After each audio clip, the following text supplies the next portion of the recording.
रानी की जय। तो जितने भी रुद्रगण आए थे, भूत प्रेत आए थे ना, जैसे ही देखा कि सती जी ने अपना शरीर त्याग दिया तो यज्ञ के बांस बल्ली उखाड़ उखाड़ करके फेंकने लगे महाराज।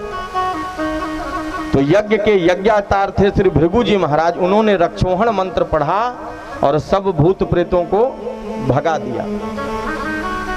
तो नारद जी महाराज पुराने जमाने के संवाददाता हैं, पत्रकार, और पत्रकारों की शैली तो आप जानते हो, कोई छोटी बात हो तो कितना बढ़िया बना देते हैं।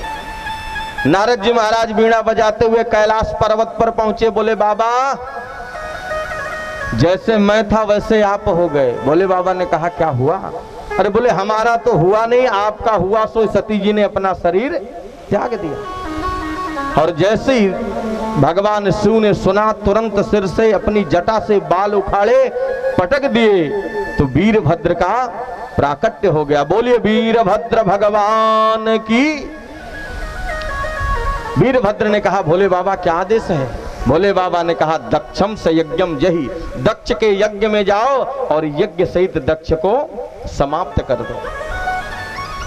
जैसे ही वीरभद्र आदेश पाए तुरंत बढ़ गए, और जो भूत प्रेत पिट करके आ रहे थे उन्होंने भोले वीरभद्र को देखा तो गदगद हो गए। चलो अब तो अपने मालिक आ रहे, अब किससे डरने की आवश्यकता।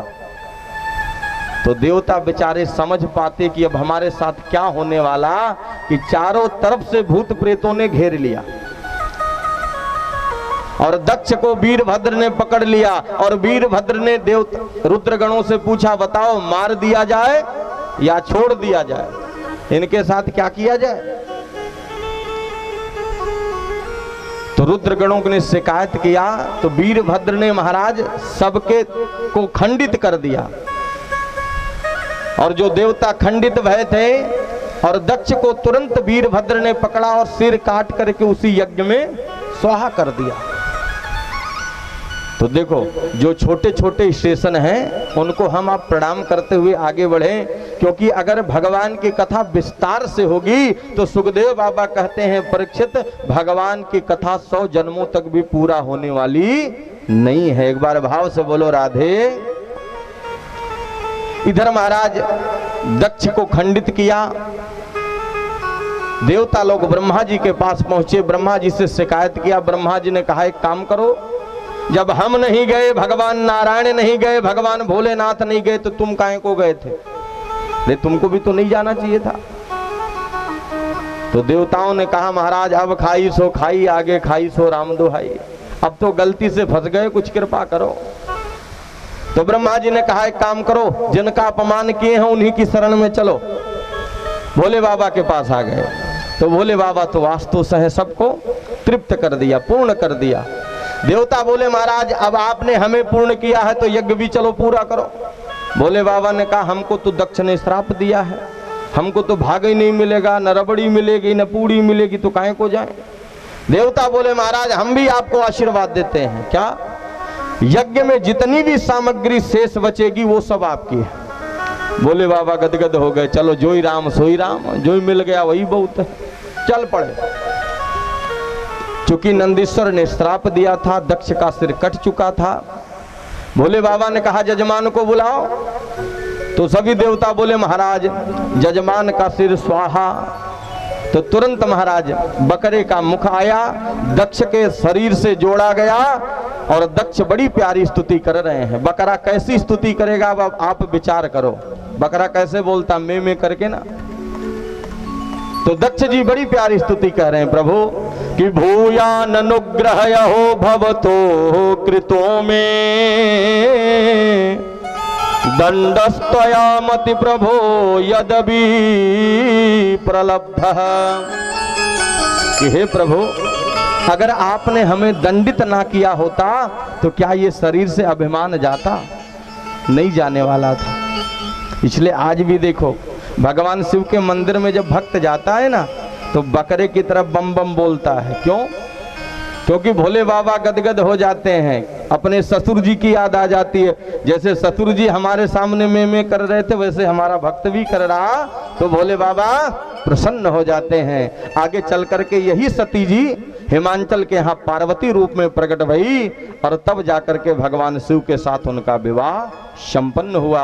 सुखदेव बाबा ने परीक्षित जी महाराज को सती की कथा सुनाई। बोलिए शंकर भगवान की जय हो। तो भोले बाबा यही बगल में है ना, तो आइए 2 पल जरा सा भोले बाबा को याद किया जाए, उसके बाद आगे की कथा में प्रवेश किया जाए। तो दोनों हाथ खोल करके भाव से मेरे साथ गाइएगा कि हाथ में त्रिशूल गरबा। भाव से गाना, भोले बाबा सामने हैं कि हाथ में त्रिशूल गरबा अरे नगवन के हार रूपवा मनवा मोहत बा, हे रूपवा मनवा मोहत बा। बाले बाबा बैल पे सवार रूपवा मनवा मोहत बा। बाले बाबा बैल पे सवार रूपवा मनवा मोहत बा। हाथ में त्रिशूल गरबा, हाथ में त्रिशूल गरबा नगवन के हार रूपवा मनवा मोहत बा, रूपवा मनवा मोहत बा। बाले बाबा बैल पे सवार रूपवा मनवा मोहत बा। बाले बाबा बैल पे सवार रूपवा मनवा मोहत बा। भगवान की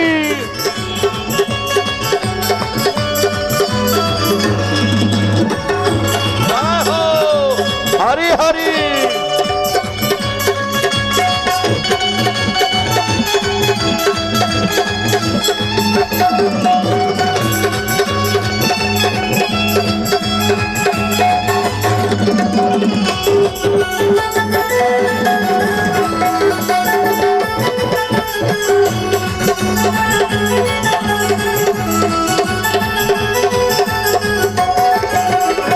बड़े भाव से गा रहे हैं महाराज, हम आप भी गाएं।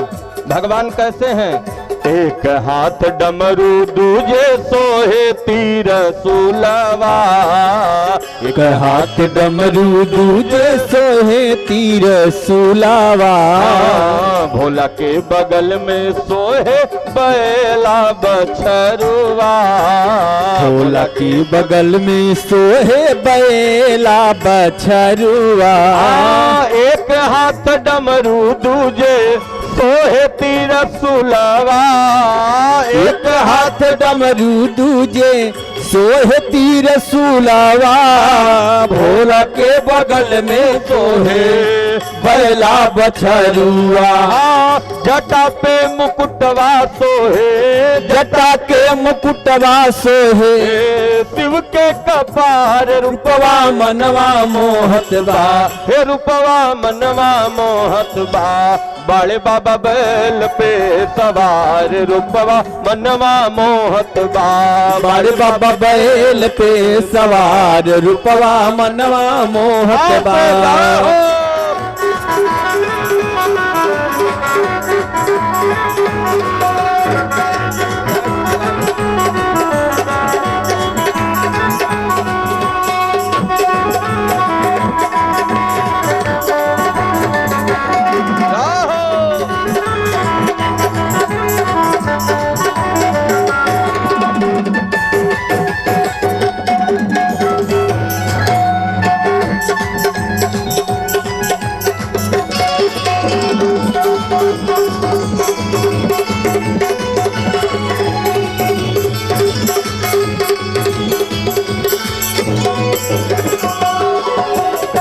बड़े भाव से सभी देवता भगवान भोले बाबा को रिझा रहे हैं, कह रहे हैं प्रभु 5 रूप धरे रहुआ खाए भांग सानी।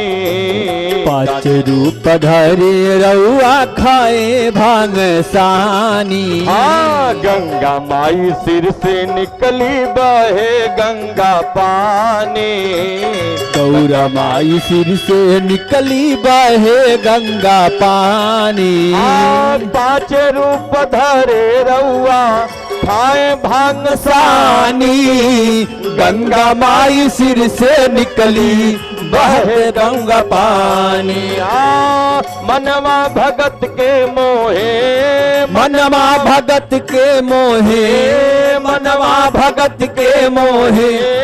मनवा भगत के मोहे शिव के श्रृंगार रूपवा मनवा मोहत बा हे रूपवा मनवा मोहत बा बाले बाबा बैल पे सवार रूपवा मनवा मोहत बा बड़े बाबा बैल पे सवार रूपवा मनवा मोहत बा बड़े बाबा बैल पे सवार रूपवा मनवा मोहत बा बड़े बाबा बैल पे सवार रूपवा मनवा मोहत बा बड़े बाबा बैल पे सवार रूपवा मनवा मोहत बा बड़े बाबा बैल पे सवार रूपवा मनवा मोहत बा बड़े बाबा बैल पे सवार रूपवा मनवा मोहत बा बोल शंकर भगवान की जय हो।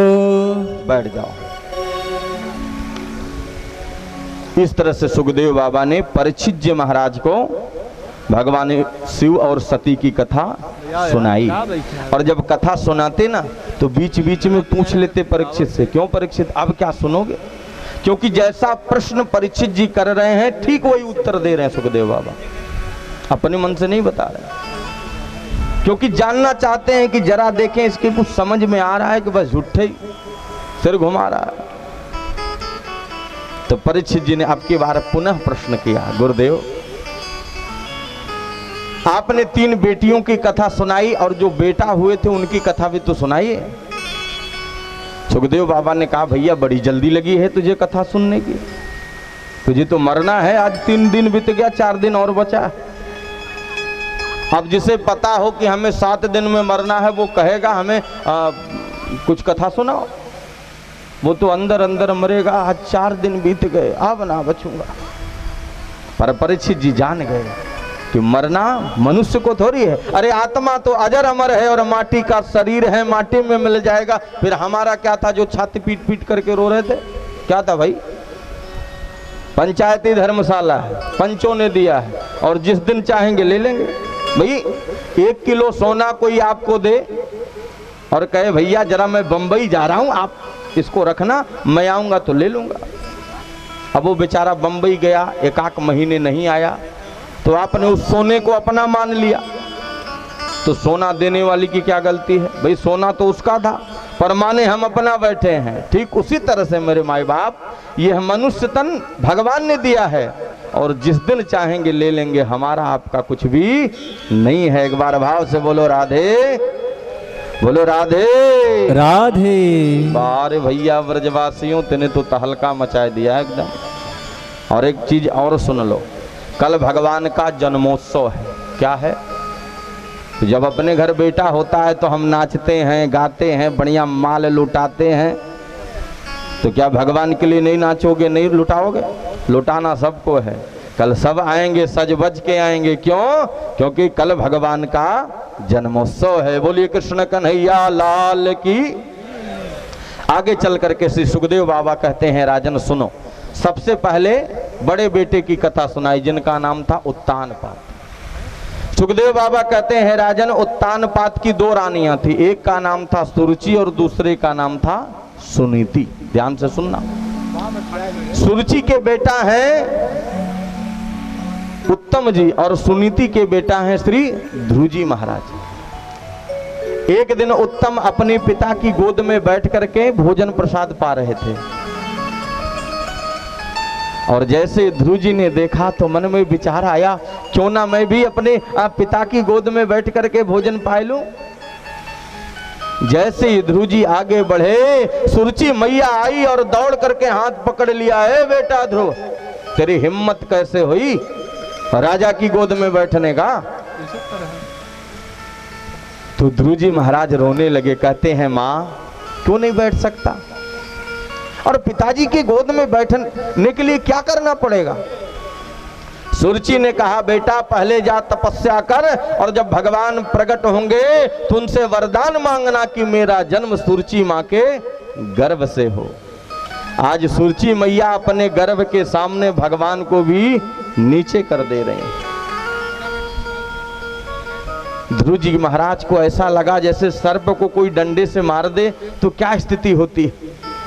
ध्रुव जी महाराज रोते हुए आगे बढ़े और जैसे ही सुनीति मैया ने देखा तो दौड़ करके आई और अपने पुत्र को हृदय से लगा लिया। धन्य है सुनीति मैया। आज की माताएं होती तो तुरंत झगड़ा करने के लिए निकल पड़ती, कैसे कह दिया, देखती हूं कैसे कह देगी। पर धन्य है सुनीति मैया जो अपनी छोटी बहन के हर एक बात का अनुमोदन किया है। ध्यान से सुनना। पूछा, बेटा ध्रुव तेरी छोटी माँ ने क्या कह दिया? अरे माता पिता का तो अधिकार होता है, पुत्र को डांट सकते हैं, फटकार सकते हैं, आवश्यकता पड़ने पर मार भी सकते हैं। तो तेरी छोटी माँ ने ऐसा क्या कह दिया? ध्रुव जी ने कहा, माँ मेरी छोटी माँ ने कहा कि तू एक दासी का पुत्र है, तो क्या मैं एक दासी का पुत्र हूं? सुनीति मैया मुस्कुरा करके बोली, बेटा ध्रुव अगर पति परमात्मा का दास है, परमात्मा का सेवक है, तो पत्नी भी तो भगवान पति की दासी हुई। तो तेरी छोटी माँ ने ऐसा क्या कह दिया जो तो इतना नाराज है? और तू हमेशा अपने पिताजी के विषय में हमसे पूछता था ना। पर धन्य है तेरी छोटी माँ जो आज तक जो मैं ना बता पाई वो तुझे बता दिया। बेटा तू हमेशा अपने पिता के विषय में पूछता था, आज तेरी छोटी माँ ने उस परम पिता के बारे में बता दिया। और जो उस परम पिता को एक बार प्राप्त कर लेता है फिर उसे संसार में किसी को पाने की आवश्यकता नहीं होती।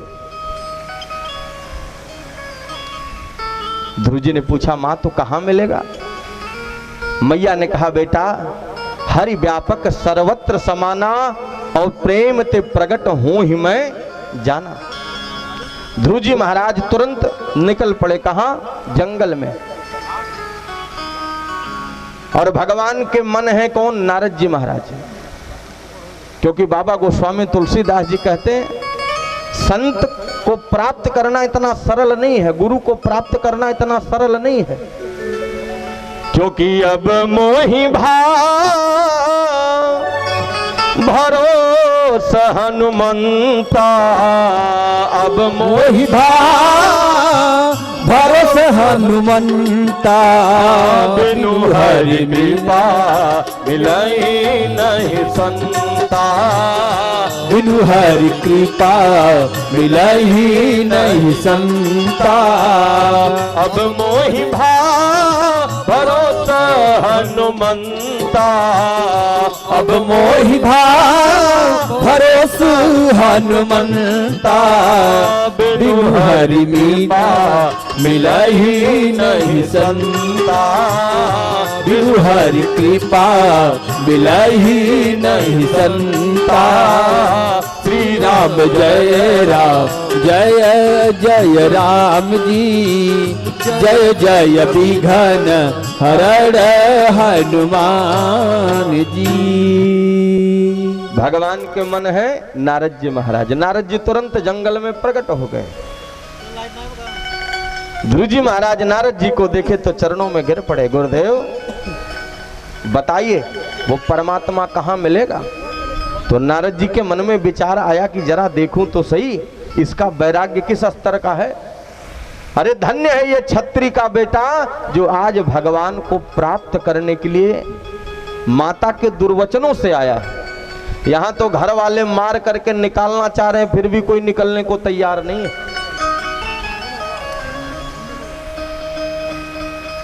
तो नारद जी ने कहा, बेटा ध्रुव माता पिता का अधिकार होता है। अरे डांट दिए तो क्या हुआ, जाओ यहां से। तो ध्रुव जी ने कहा, गुरुदेव एक बात कहूं, अगर आपको पता है कि भगवान कहाँ है तब तो बताइए, नहीं तो आप अपने रास्ते हम अपने रास्ते। नारद जी समझ गए वैराग्य उच्च स्तर का है। मंत्र दे दिया, द्वादशाक्षर मंत्र दिया, बेटा ध्रुव इस मंत्र को जपो। कहाँ? वृंदावन में जाकर के कि ओम नमो भगवते वासुदेवाय नमः। ध्रुव जी महाराज मंत्र को लिए जाकर के वृंदावन में जप करना प्रारंभ किए और मात्र 6 महीने की अल्प आयु में भगवान को प्राप्त कर लिया। ध्यान से समझना। लोग कहते हैं महाराज मैं तीर्थ में जाऊंगा तब गुरुजी मिलेंगे। कुछ लोग कहते हैं महाराज मैं वृंदावन अयोध्या जाऊंगा तब गुरुजी मिलेंगे। तो मैं एक प्रश्न आप सबसे करता हूं, विभीषण जी कौन से जंगल में गए थे बताओ? विभीषण जी कौन से जंगल में गए थे, कौन से तीर्थ में गए थे? और निशाचरों की बस्ती में रहे महाराज, फिर भी भगवान को, क्योंकि बाबा गोस्वामी तुलसीदास जी विवेचन कर रहे हैं, निरूपण कर रहे हैं, समझा रहे हैं भैया आपके मन में जो भ्रम है कि मैं गुरु बनाऊंगा तो जाऊंगा वृंदावन, नहीं तो अयोध्या वाले को गुरु बनाऊंगा। तो विभीषण जी ने कौन से अयोध्या वाले को गुरु बनाया था? निशाचरों की बस्ती में थे, क्योंकि जब मेरे हनुमंत लाल सच्ची निष्ठा विभीषण जी के मन में थी, सच्चा विश्वास था भगवान के प्रति, तो भगवान ने हनुमान जी को भेज दिया, जाओ चेला तैयार है, बस कान में मंत्र दो और चले आओ। तो हनुमान जी गए कहां? लंका में। जैसे ही निशाचरों की बस्ती में पहुंचे सोई राक्षसी मिल गई। कहा महाराज कहां घुसे चले आ रहे? अरे आप आए हो भगवान का काज करने। तो राक्षसी हनुमान जी को समझा रही है क्या? राक्षसी कहती है महाराज कि तात स्वर्ग अपवर्ग सुख धरि तुलायक अंग, अतुलनता ही सकल मिली, जो सुख लव सतसंग। तो आप सत्संगी हैं, भगवान के भजन है, तो प्रविशि नगर की जय सब काजा, हृदय राखी कौशलपुर राजा। आप भगवान राम को अपने हृदय में धारण करो और प्रवेश करो। और जैसे ही विभीषण हनुमान जी महाराज आगे बढ़े तो भोर का समय था, और आंख मीड़ते हुए राम शब्द का उच्चारण विभीषण जी ने कर दिया। और जैसे ही हनुमान जी ने सुना तो एकदम गदगद हो गए, जय हो प्रभु, निशाचरों की बस्ती में भी आपका नाम चल रहा। क्योंकि लंका निश्चरनी कर निवासा, लंका निश्चरनी कर निवासा, लंका निश्चरनी कर निवासा, लंका निकर निवासा। यहाँ कहाँ जन कर बासा, यहाँ कहाँ जन कर वासा। मन महु तरक करे कपिलागा, मन महु तरक करे कपिलागा, तेहि समय विभीषण जागा। राम सिया राम सिया राम जय जय राम, राम सिया राम सिया राम जय जय राम। हो राम राम तहि सुमिरन कीन्हा, राम राम तेहि सुमिरन कीन्हा। हृदय हरसि कपि सजन तीरा। राम सिया राम जय जय राम, राम सिया राम जय जय राम, राम सिया राम जय जय राम, राम सिया राम जय जय राम। तो ठीक उसी समय विभीषण जी उठे। कब? जब हनुमान जी के मन में संशय हुआ कि निशाचरों की बस्ती में श्री राम शब्द सुनाई पड़ा। अब तो हनुमान जी गदगद हो गए, गदा को त्याग दिए, संत रूप में आ गए, आगे बढ़े। तो और विचित्र दृश्य देखा। क्या देखा? हनुमान जी की कुटिया पे रा और धनुष और तीर आयुध का चिन्ह है, उसके बाद म है। तो और गदगद हो गए। ये तो मेरे प्रभु की कुटिया है। तो किसी ने रावण से विरोध किया, महाराज आपके शत्रु का नाम आपका भाई जपता है। तो रावण पहुंच गया विभीषण को मारने, मार डालूंगा उसे, कैसे जपता है, भाई हमारा है, नाम शत्रु का लेता है। तो जैसे ही रावण पहुंचा तो विभीषण जी हाथ जोड़ करके बोले, भैया कौन कहता है मैं राम राम जपता हूं? अरे रा है, फिर धनुष आयुध का चिन्ह है, फिर मैं है। तो बोले ये तो राम लिखा है। विभीषण जी ने कहा, भैया राम माने रावण और मां माने मंदोदरी, मैं तो अपने भैया और भाभी का नाम जपता हूं, कौन कहता मैं राम राम जपता हूं? तो ही रावण गदगद हो गया, अरे वाह भाई विभीषण हो तो हम भाई हो तो हमारे विभीषण जैसा, अरे भैया भाभी का नाम जप रहा।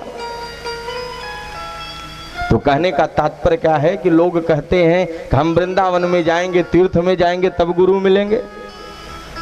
तो विभीषण जी कौन से जंगल में गए थे? जब आपकी लगन, आपकी सच्ची निष्ठा होगी तो आपको कहीं जाने की आवश्यकता नहीं पड़ेगी मेरे माए बाप। भगवान किसी ना किसी को संत रूप में भेज देंगे। एक बार भाव से बोलो राधे राधे, अरे जोर से बोलो राधे राधे। ध्रुव जी महाराज के सामने भगवान प्रकट हो गए।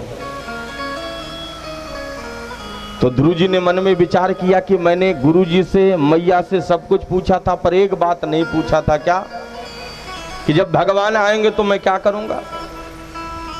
ध्रुव जी महाराज रोने लगे तो भगवान ने अपना पांचजन्य शंख कपोलों से स्पर्श कर दिया। तो चूंकि गुरु जी नारद जी महाराज ने 12 द्वादशाक्षर मंत्र दिया था ना, तो 12 श्लोकों में भगवान की स्तुति ध्रुव जी महाराज किए। तो 12 श्लोक तो नहीं, एक श्लोक की व्याख्या हम आप जरूर सुनेंगे, ध्यान से सुनना। ध्रुव जी कहते हैं प्रभु कि योऽन्तः प्रविश्य मम वाचमिमां प्रसुप्तां संजीवयत् नखिल शक्तिधर स्वधाम्नः। योऽन्तः प्रविश्य मम वाचमिमां प्रसुप्तां। आपने हाथ दिया है। हाथ किसने दिया है? बोलो जोर से, किसने दिया? क्यों हाथ किसने दिया? क्या बात। तो जब तक भगवान खुश हैं तो ताली बजा लो, और जब नाराज हो जाएंगे तो फिर हाथ वही है पर उठने वाला क्या हुआ? अरे बोले कल तो खूब ताली बजा रहे थे, आज क्या हुआ? न जाने क्या हुआ, रात में ही हाथ हिल नहीं रहा।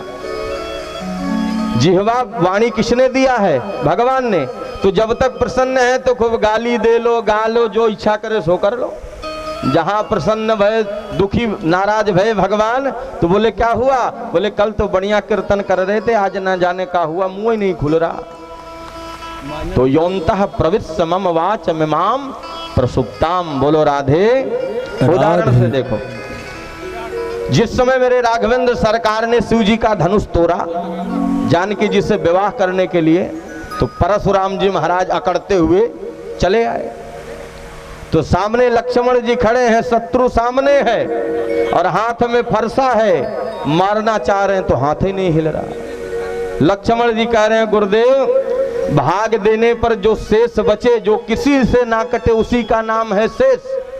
तो ये फरसा तो हमें पहचान रहा, आप ही की आंखों में कुछ कीचड़ चला गया, जरा आंख साफ कर लो।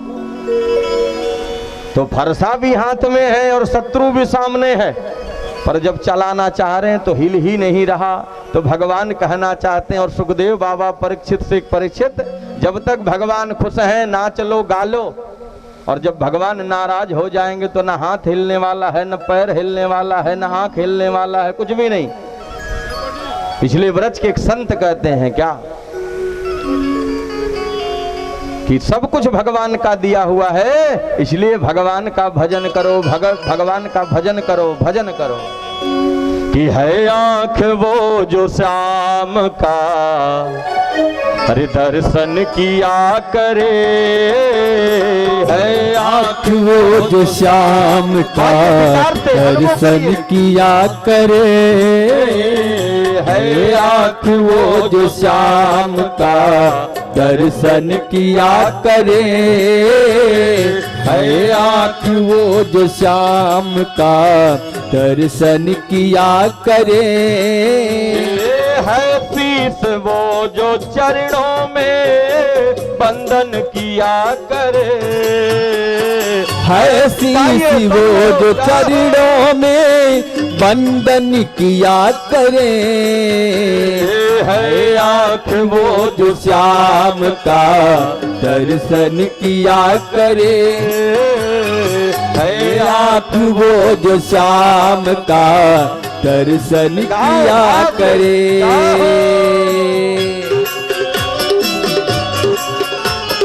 हरि बोल।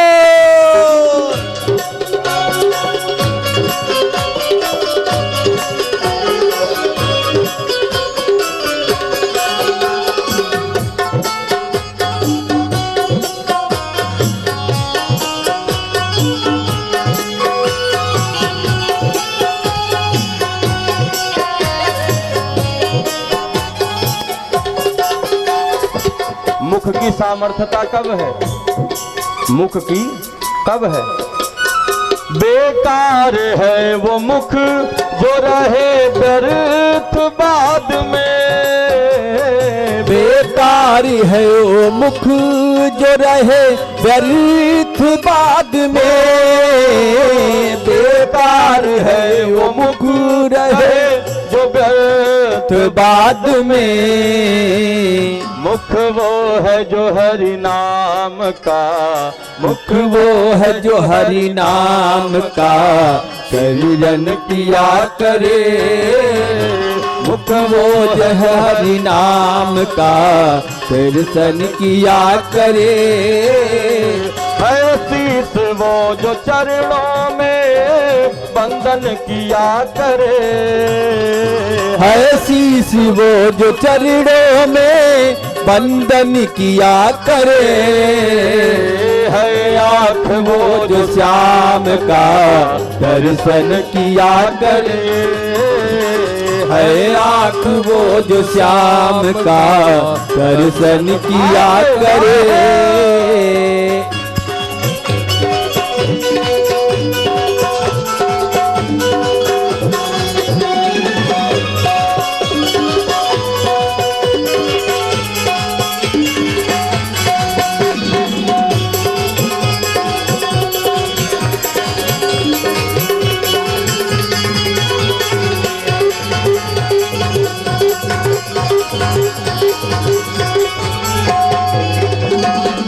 बताइए अगर गलत कह रहे हो तो। दूसरी बात क्या कह रहे हैं लोग महाराज? हाथों में, कान में, नाक में, आंख में, गले में न जाने कितना मोटा मोटा चैन पहनते हैं, अंगूठी पहनते हैं। तो आंखों अंगूठी पहनने से, चैन पहनने से हाथ की शोभा है? बताओ। हीरे से नहीं शोभा होती है हाथ की। हीरे से नहीं है शोभा होती है हाथ की। हीरे से नहीं शोभा होती है हाथ की।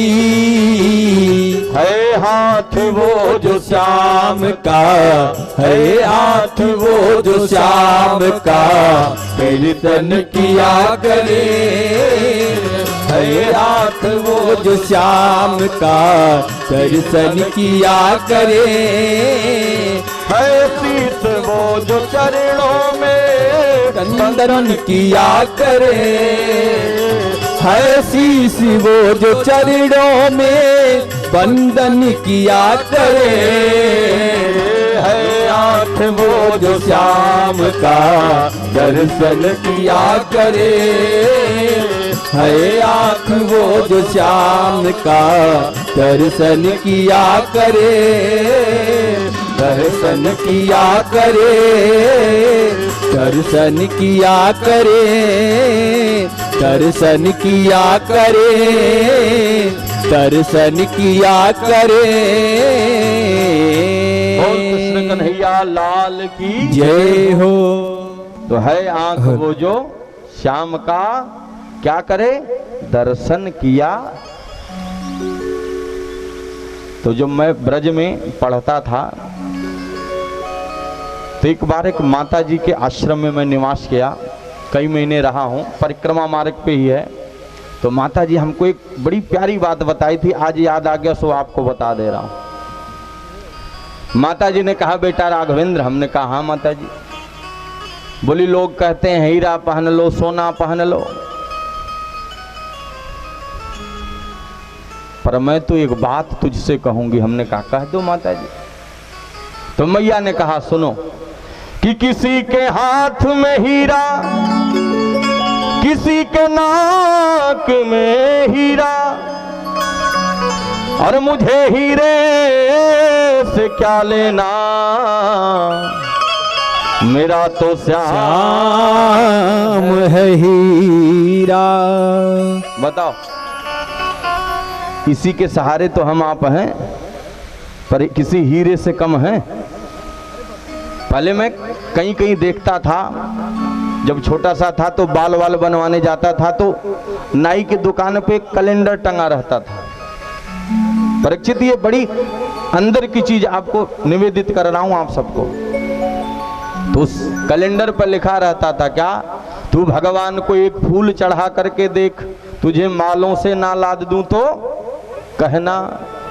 आपने भी देखा होगा, तू भगवान को 1 रुपया चढ़ा करके देख, नोटों की गड्डी से तेरे ऊपर बरसात ना करा दूं तो कहना। तो मेरे भाई बहन, मेरे माए बाप, आज उस चीज का मैं अनुभव करता हूं। अरे मेरी सामर्थ्यता है, मेरी औकात है कि मैं आपको कथा सुनाऊंगा। मैं तो एक आधार हूं, करने कराने वाले तो ये बैठे। हाँ, ये सब सिस्टम कहां से चल रहा? बोले जनरेटर से कनेक्शन जुड़ा है, वहीं से सब बज रहा है। सब बज रहे हैं महाराज, हम भी बज रहे हैं। और वहीं से कनेक्शन काट दिया जाए तो क्या हुआ? अरे बोले बाजा भी वही है, महाराज भी वही है, पर बजने वाले बताओ। ठीक उसी तरह से मेरे माई बाप, भगवान ने बुद्धि दिया है, बल दिया है, तो उसका अभिमान मत करो। धन दिया है तो उसका अभिमान मत करो। अरे जो देता है तो उसमें लेने की भी सामर्थ्यता होती है। दिमाग का एक नस जरा सा काट दिए तो बोले क्या हुआ? बोले कल तो बहुत बढ़िया कथा सुना रहे थे, वह पागल बन के घूम रहे हैं। तो दिया हुआ बल, दी हुई बुद्धि, दिया हुआ धन सब परमात्मा का है, पर गाते हम आप जरूर हैं कि तन मन धन अरु जीवन सब कुछ है तेरा, और तेरा तुझको अर्पण क्या लागे मेरा। ओम जय जगदीश। तो गाना कितना सरल है। हाँ, और जब आरती की थाली सामने आ जाती है तो 3 बार सिर खजुआएंगे, कहीं 10 की नोट तो नहीं जा रही? बताओ भाई, गाना सरल है, प्रभु तन भी है, मन भी है। धन की बात आएगी तो 1 सिक्का से ज्यादा नहीं चढ़ाऊंगा, याद रखना। तो भगवान कहते देखो कितना होशियार चेला है।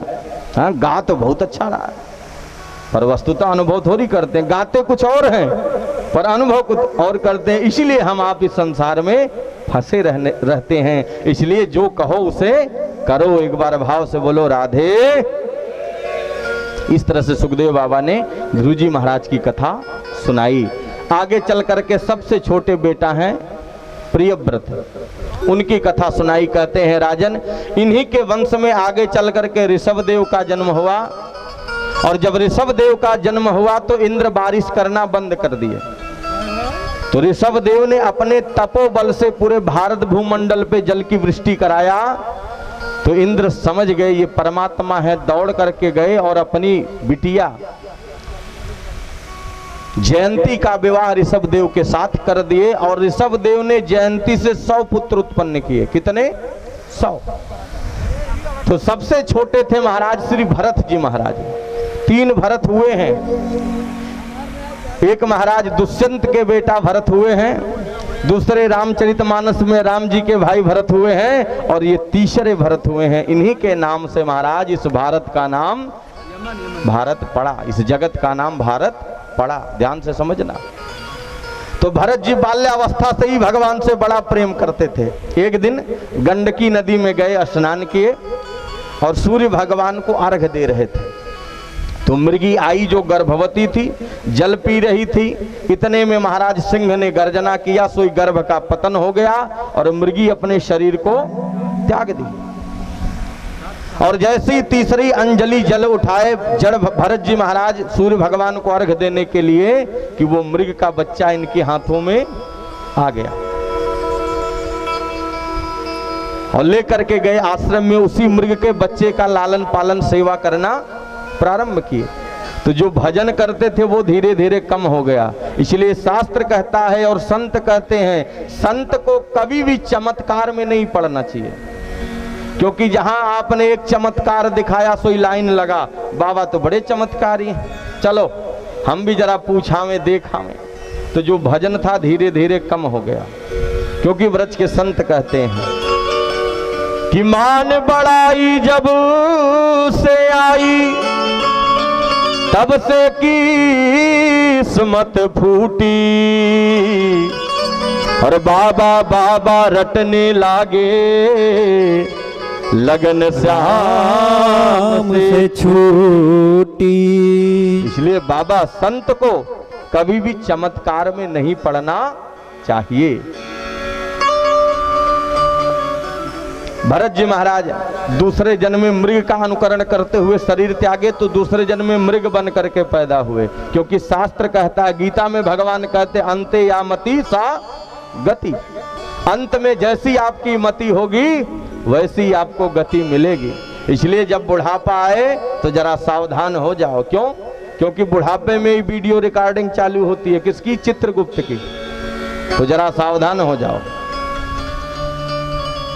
और जब तीसरा जन्म हुआ तो पुनः ब्राह्मण कुल में पैदा भय। एक दिन पिताजी ने बुलाया, बेटा भरत, अरे जरा इधर तो आओ। बोले क्या हुआ? बोले ब्राह्मण कुल में पैदा भय हो तो कम से कम गायत्री मंत्र तो याद कर लो। तो ये 108 बार पढ़ाया, किसको? भरत जी को। तो भरत जी बचपन से ही पागलों जैसा नाटक करते थे। क्यों? क्योंकि 2 जन्म तो चला गया, अब तीसरा भी चला जाएगा तो फिर भगवान मिलने वाले नहीं। पिताजी ने कहा, बेटा अब हमें सुनाओ गायत्री मंत्र जो हमने सुनाया। तो भरत जी ने कहा, पिताजी जब आप हमें पढ़ा रहे थे तो मैं एक बिल को देख रहा था, उस बिल में एक चींटी 108 बार गई और 108 बार आई। तो भैया कागज कितना भी बढ़िया बना लो, एप्लीकेशन खूब बढ़िया लिख लो, जब तक सरकारी मोहर नहीं लगेगा तब तक काम बनने वाला नहीं। तो सारा संसार तो भरत जी को पागल समझता था, पर आज पिताजी ने भी मोहर लगा दिया, ये पागल है। और तब से भरत जी का नाम पड़ गया जड़ भरत। बोलिए जड़ भरत भगवान की जय हो। माता पिता चले गए तो भाभीियों ने भाइयों के कान भरना प्रारंभ किए। बैठे बैठे खाता रहता, कुछ काम करा लो। तो क्या कराया जाए? सोई महाराज मटर की खेती थी बढ़िया। भरत जी से कह दिया, भरत भैया भजन करना चाहते हो? बोले हाँ। तो बोले बढ़िया कुटिया बना दे रहा हूं, अरे मटर की रखवाली करना और अपना भजन भी करना, क्योंकि गाओगे हल्ला मचाओगे तो चिड़िया नहीं आएंगी। अब जड़ भरत जी तो तुरंत मान गए। और जैसे ही प्रातः काल हुआ, आसन बिछाए और भाव से चिड़ियों को भगाने लगे, बुलाने लगे कि राम जी को चिड़िया, अरे राम जी को खेत, खाओ रे चिड़िया भर भर पे। राम जी को चिड़िया, राम जी को खेत, खाओ रे चिड़िया भर भर पे। राम जी को चिड़िया, राम जी को खेत, हरि वो आओ रे चिड़िया भर भर पे। गाओ राम जी को चिड़िया, राम जी को खेत, खाओ रे चिड़िया भर भर पे। अब कौन कहे चिड़ियों को भगाने के लिए? वो तो चिड़ियों को ही बुला रहे, आओ आओ देवियों, ये तो भगवान का दिया हुआ है, सब खाओ। और भैया लोग सोच रहे हैं बढ़िया मटर की खेती चल रही है और बढ़िया इस बार धन कमाएंगे। और यहाँ भरत जी तो लुटा रहे हैं, राम जी को चिड़िया, राम जी को खेत, खाओ रे चिड़िया भर भर पे।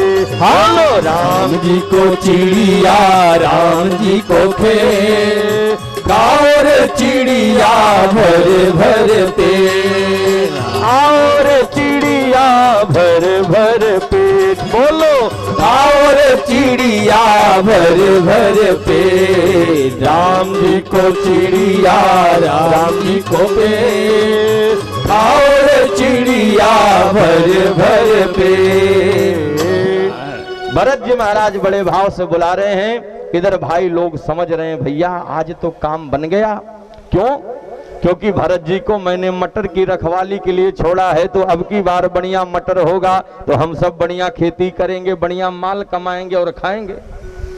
अब एक दिन प्रातः काल हुआ तो भैया गए जरा चल करके देखूं कि क्या चल रहा है मटर की खेती का।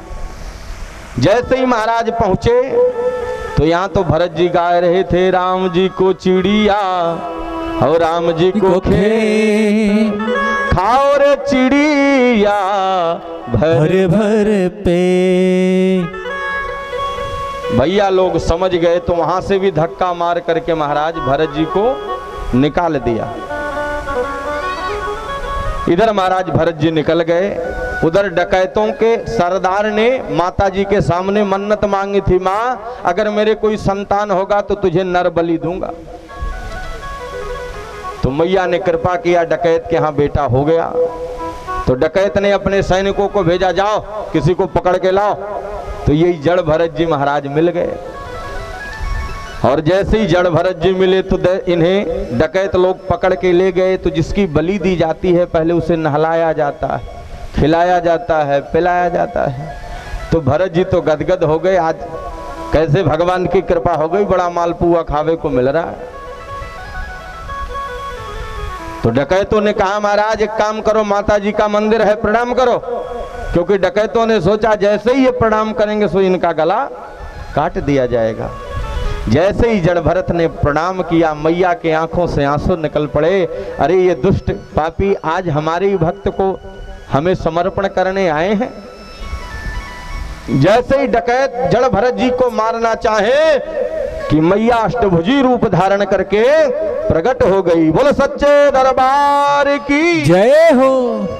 मैया प्रकट भई, सारे दैत्यों को मार गिराया। जड़ भरत जी समझ गए। आगे धीरे धीरे समय बीता। तो उन्हीं के नगर का एक राजा था जिसका नाम था रहुगण। कपिल भगवान के आश्रम में सत्संग करने जा रहा था तो रास्ते में कहार बीमार पड़ गया। तो कहारों ने यही जड़ भरत जी मिल गए, सो जड़ भरत जी को पालकी में लगा दिया। अब पालकी ढोने वाला अगर उछलेगा कूदेगा तो जो पालकी में बैठा होगा उसकी क्या स्थिति होगी। तो जड़ भरत जी कांधे पर ले लेते महाराज पालकी, और जहां चीटा चीटी देवते सही उछड़ जाते, कूद जाते। सो रहुगण के सिर में लगता खट, तो एकदम क्रोधित हो जाता। कौन है भाई? सो कहां हाथ जोड़ करके बोलते महाराज अभी अभी जो नया नया लगा है ना यही खुरापात कर रहा। पर पुनः पालकी लेकर के आगे बैठे तो पुनः जब चीटा चीटी देखा तो फिर कूद पड़े। अब की बार रहुगण के सिर में लगा तो एकदम क्रोधित हो गया, म्यान से तलवार निकाला, मार दूंगा। पर जैसे ही शरीर पर उपनयन जनेऊ देखा तो तुरंत महाराज पालकी से कूद गया और जड़ भरत जी के चरणों में प्रणाम किया। कहता है महाराज एक बात कहूं, मैं संसार में किसी भी देवी देवता से नहीं डरता। क्यों? क्योंकि देवी देवता अगर मारेंगे तो हमें ही मारेंगे। अगर डर लगता है तो संत से और ब्राह्मण से। क्यों? क्योंकि ब्राह्मण और संत मारते नहीं हैं। ये ऐसा श्राप दे देंगे महाराज तो आपका तो विनाश होगा, कुलम समूलम दहति, आपके पूरे खानदान का नाश हो जाएगा। इसलिए संत ब्राह्मण दरवाजे आए तो उनसे प्रेम करो। ये जो लोग भिक्षा मांगते हैं ना, ये भिक्षा नहीं मांगते, हमें आपको बताते हैं भैया मैंने पूर्व जन्म में दान धर्म नहीं किया था इसलिए आज भीख मांगना पड़ रहा। पर आजकल कोई भिक्षा मांगने आ जाए तो माताएं तो गालियां देने लगती। क्या गाली देती हैं? 2-4 दिन बेचारा आ जाए तो माताएं गाली देने लगती हैं, जो अपने हिंदी भाषा में मर गऊनु रोज हमारा दुआरे पहुंचा रहे थे। क्यों? तो उन्हें गाली नहीं देना चाहिए उनसे। उन्हें जो देखिए, हर गृहस्थ के जीवन का एक ही उद्देश्य है, नित्य कुछ न कुछ दान करे, धर्म करे। तो हम भरपेट खा रहे हैं, 20 रोटी खा रहे हैं, अरे चलो आज 15 रोटी खा लें, 5 रोटी तो किसी को खिला दे। पर 20 रोटी हमें खाना है तो खाना है, चाहे संसार मर जाए, हमसे मतलब नहीं। पर ऐसा नहीं करना चाहिए। कोई भिक्षुक, कोई ब्राह्मण आपके दरवाजे पर आ जाए तो प्रेम से उन्हें पानी पिलाइए, खिलाइए, क्योंकि जीवन का भरोसा नहीं है। एक बार भाव से बोलो राधे राधे। तो रहुगण ने भरत जी से पूछा, महाराज बताइए कि मनुष्य के जीवन का क्या उद्देश्य है, क्या लक्ष्य है? तो जड़ भरत जी ने बड़ा ही सुंदर उदाहरण देकर के समझाया, ध्यान से समझना। कहते हैं राजन, 3 चीज मनुष्य के जीवन में आ जाए तो समझ लेना कि हमने परमात्मा को प्राप्त कर लिया। कौन सी? कहते हैं दयया सर्वभूतेषु संतुष्टायेन केन वा और सर्व इंद्रियोपशांत्या च तुष्यत्यासु जनार्दन। पहला चीज क्या है? दया सर्वभूतेषु, संसार में जितने भी जीव जंतु कीट पतंग हैं सबसे प्रेम करिए, सबके प्रति प्रेम का भाव रखिए, क्योंकि श्री राम में सब जग जानी, करहु प्रणाम जोरी जुग। यह भाव होगा तब कल्याण होगा। और दूसरा चीज क्या है परीक्षित? संतुष्टा येन केनवा, भगवान ने जितना दिया है उसी में प्रसन्न रहो, और नहीं प्रसन्न रहोगे तो क्या होगा? बोले फिर मरो। जितना भगवान दिए हैं उसी में प्रसन्न रहो। और तीसरा चीज सर्व इंद्रियोपशांत्या च, ये इंद्रियों पर जरा सा अपना प्रभुत्व रखो, तभी तो काम होगा। और ये तीनों चीज अगर आपके जीवन में आ जाए परीक्षित, तो समझ लेना हमारा कल्याण हो गया। क्योंकि यह 3 चीज, क्योंकि इंद्रियों के बस में ही तो हम रहते हैं। आए दिन जो पतन होता है, जो सुनते हैं, ये इंद्रियां ही कराती हैं। अगर इंद्रियां आपके बस में हो जाएं तो समझ लो हमारा काम हो गया। एक बार भाव से बोलो राधे। क्योंकि जीवन का भरोसा नहीं है, फिर भी जीवन को हम अपना माने बैठे हैं कि ये हमारा है, और हम इसे दिन रात हाय हाय करके दौड़ रहे हैं। तो सुखदेव बाबा कहते हैं परीक्षित, ये ना आपका है ना हमारा, ये भगवान का दिया हुआ है, और भगवान जिस दिन चाहेंगे ले लेंगे। क्योंकि मूर्ख बंदे अरे क्या है रे जग में तेरा, मूर्ख बंदे कुछ नहीं है, क्या है रे जग में तेरा। हे मूर्ख बंदे क्या है रे जग में तेरा। मूर्ख बंदे क्या है रे जग में तेरा। हाँ ये तो सब झूठा सपना है, ये तो सब झूठा सपना है, ये तो सब झूठा सपना है, ये तो सब झूठा सपना है। कुछ तेरा ना मेरा रे मूर्ख बंदे, क्या है रे जग में तेरा। मूर्ख बंदे क्या है रे जग में तेरा।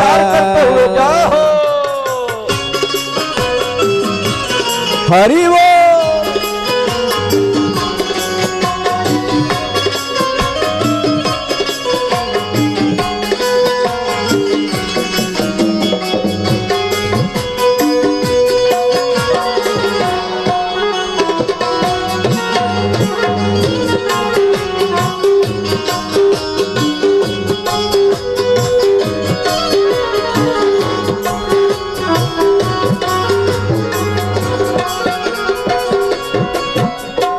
सुखदेव बाबा कहते हैं परीक्षित, कितना भी धन कमा लो पर साथ नहीं जाने वाला।